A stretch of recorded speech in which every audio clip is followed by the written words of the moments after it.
السلام علیکم دوستو، مذہب اسلام ایک ایسا مذہب ہے جس نے اولاد کی تربیت کے لیے ایک ایسا نظام پیش کیا ہے کہ ویسا نظام آج تک کسی مذہب نے نہ پیش کیا ہے اور نہ کبھی کر سکے گا۔ دوستو، میں آپ سے گزارش کرنا چاہوں گا کہ اگر آپ نے ابھی تک میرے چینل کو سبسکرائب نہیں کیا ہے تو پلیز سبسکرائب کر دیں، بیل آئیکن کو دبا کر آل نوٹیفیکیشن پر کلک کر دیں، لائک کر دیں، شیئر کر دیں، کومنٹ کر دیں۔ دوستو، اولاد کی دینی تربیت انتہائی ضروری ہے، کیونکہ اگر ہم اپنی اولاد کی دینی تربیت کرتے ہیں تو یہی اولاد ہمارے لیے دنیا میں بھی ایک نعمت ثابت ہوگی اور آخرت میں بھی ہمارے لیے کامیابی کا ذریعہ بنے گا۔ لیکن اگر ہم اپنی اولاد کی دینی تربیت نہیں کرتے ہیں تو یہی اولاد ہمارے لیے دنیا میں بھی زحمت ہوگی اور آخرت میں بھی ہمارے لیے خسارے کا باعث بنے گا۔ تو دوستو، ہمیں ہر حال میں اپنی اولاد کی دینی تربیت کرنا ہے۔ اس کے لیے چند امور انتہائی ضروری ہے، ان امور کو بچوں کی تربیت میں لاگو کرنا چاہیے۔ سب سے پہلے اولاد کو صفائی کا خیال رکھنے کی تلقین کریں اور انہیں اس بات کی تعلیم دیں کہ وہ اپنا جسم، اپنا لباس اور اپنا گھر صاف ستھرا رکھیں اور کھانے سے پہلے اور اس کے بعد اپنے ہاتھوں کو اچھی طرح دھوئیں۔ والدین جہاں اپنی اولاد کے لیے دنیاوی تعلیم کا اہتمام کرتے ہیں، وہاں ان پر لازم ہے کہ وہ اپنے بچوں کے لیے دینی تعلیم کا بھی اہتمام کریں، بلکہ دنیاوی تعلیم کی نسبت دینی تعلیم کی اہمیت زیادہ ہے، کیونکہ دینی تعلیم سے آراستہ ہو کر اولاد اپنے والدین کے لیے دنیا کے علاوہ آخرت میں بھی نفع بخش ہوگی اور اخروی نفع ہی زیادہ ہمارے مد نظر رہنا چاہیے۔ اس سلسلے میں سب سے پہلے اپنے بچے کو قرآن مجید پڑھایا جائے۔ اگر بچے پورے قرآن مجید حفظ کر لیں تو یہ تو بہت بڑی نعمت ہے، کیونکہ والدین کو قیامت کے روز انہی بچوں کی وجہ سے تاج پہنایا جائے گا، جیسا کہ رسول اللہ صلی اللہ علیہ وسلم کی صحیح احادیث سے ثابت ہے۔ لیکن اگر بچے پورے قرآن مجید حفظ نہ کر سکے تو کم سے کم انہیں آخری پارہ ضرور یاد کروانا چاہیے۔ اسی طرح رسول اللہ صلی اللہ علیہ وسلم کی کچھ احادیث بھی انہیں زبانی یاد کرائی جائے۔ انہیں رسول اللہ صلی اللہ علیہ وسلم کی سیرت طیبہ بھی پڑھنے کی تلقین کریں اور انہیں اسلامی عقیدے کی اہم معلومات اور دینی آداب وغیرہ سے انہیں آراستہ کیا جائے۔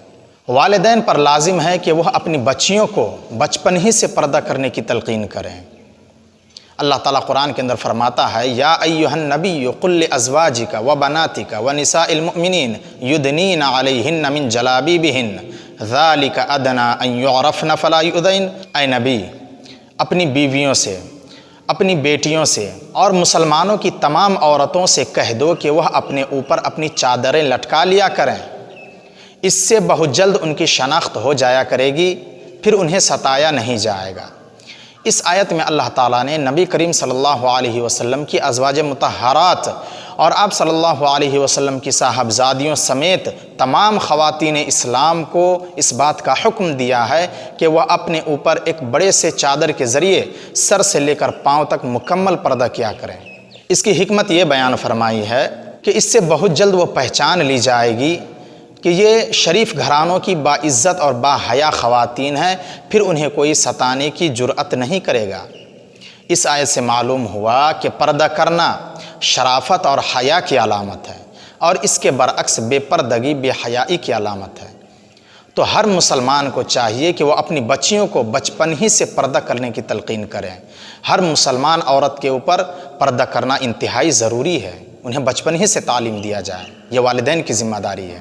اسی طرح اولاد کو فارغ وقت میں فلم بینی اور فضول میگزین پڑھنے سے منع کرنا چاہیے، کیونکہ اس میں سوائے جھوٹ کیے اور کچھ بھی نہیں ہوتا ہے۔ اس کے علاوہ اس سے اخلاق و کردار میں بگاڑ آ جاتا ہے، جس سے بچے ضائع ہو جاتے ہیں۔ فارغ اوقات کو ان فضول چیزوں میں ضائع کرنے کی بجائے ترجمہ و تفسیر قرآن مجید، رسول اللہ صلی اللہ علیہ وسلم کی سیرت طیبہ اور صحابہ کرام رضی اللہ تعالیٰ عنہم کی پاکیزہ زندگیوں کے واقعات کا مطالعہ کرنے کی تلقین کرنی چاہیے، تاکہ بچوں کو معلوم ہو سکے کہ رسول اللہ صلی اللہ علیہ وسلم نے اپنی زندگی کیسے گزاری تھی، صحابہ کرام رضی اللہ تعالیٰ عنہم نے اپنی زندگی کو کیسے گزارا تھا۔ اسی طرح بچوں کو بری صحبت سے بچانا از حد ضروری ہے، کیونکہ زیادہ تر بچے بری صحبت سے ہی بگڑتے ہیں۔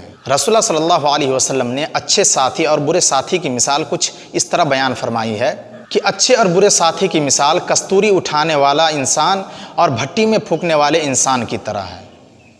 کستوری اٹھانے والا انسان خوشبو یا تو آپ کو ہدیتاً تحفے کے طور پر دے دے گا، یا پھر آپ اس سے خرید لیں گے، یا کم از کم اس کے ساتھ رہنے سے آپ کو اچھی خوشبو تو ضرور آئے گی۔ بھٹی میں پھونکنے والا انسان یا تو آپ کے کپڑے جلا ڈالے گا، یا کم از کم آپ کو اس سے بدبو ضرور آئے گی۔ تو اگر ہم اچھے لوگوں کو دوست بناتے ہیں، نیک لوگوں کو اپنا ساتھی بناتے ہیں، تو اس کے اندر جتنی بھی اچھی عادتیں ہوں گی وہ ساری کی ساری عادتیں آپ کے اندر بھی آ جائیں گی۔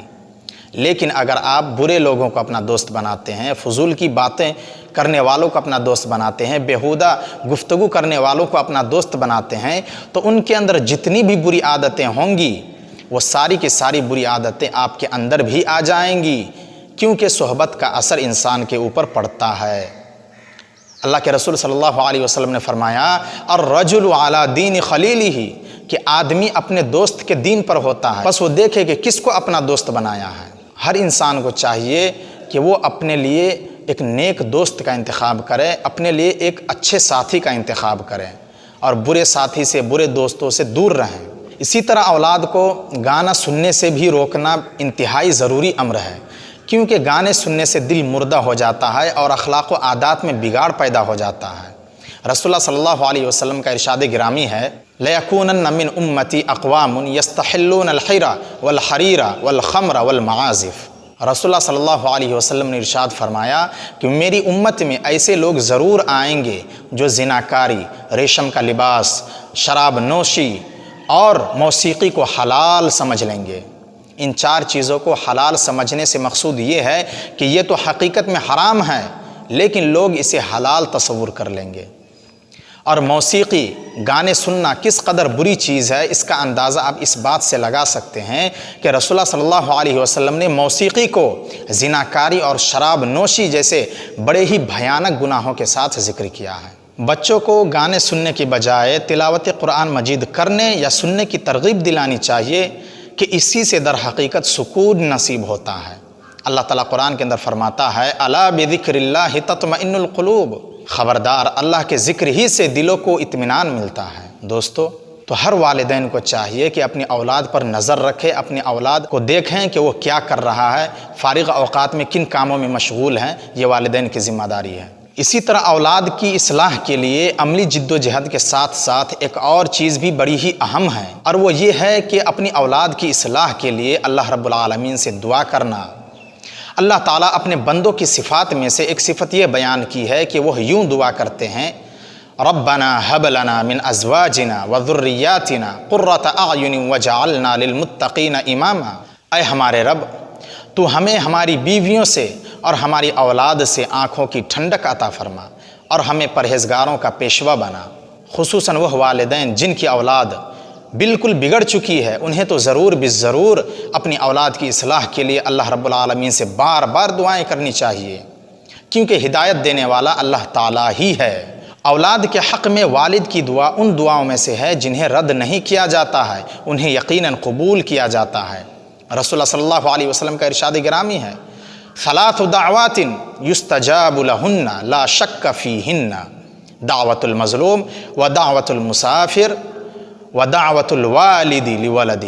تین دعاؤں کو اللہ تعالیٰ بلا شک قبول کرتا ہے، ایک مظلوم کی دعا، ایک مسافر کی دعا، اور تیسرا اولاد کے حق میں والد کی دعا، باپ کی دعا۔ تو ہر والدین کو اپنی اولاد کی اصلاح کے لیے اللہ رب العالمین سے بار بار دعائیں کرنی چاہیے۔ ہمارے معاشرے میں دیکھا جاتا ہے کہ بہت سارے اولاد بگڑ چکے ہیں، لیکن والدین ان پر کوئی توجہ نہیں دیتے ہیں۔ اگر ان سے کوئی غلطی ہوتی ہے تو والدین اسے گالی دیتے ہیں، ڈانٹتے ہیں، ڈپٹتے ہیں۔ ہونا تو یہ چاہیے تھا کہ ہر والدین اپنی اولاد کی اصلاح کے لیے اللہ رب العالمین کے سامنے آ کر دعائیں کریں۔ ہر والدین کو چاہیے کہ اپنی اولاد کی اصلاح کے لیے اللہ رب العالمین سے دعا کریں۔ دوستو، آج کی ویڈیو میں بس اتنا ہی، پھر ملتے ہیں اگلی ویڈیو کے ساتھ۔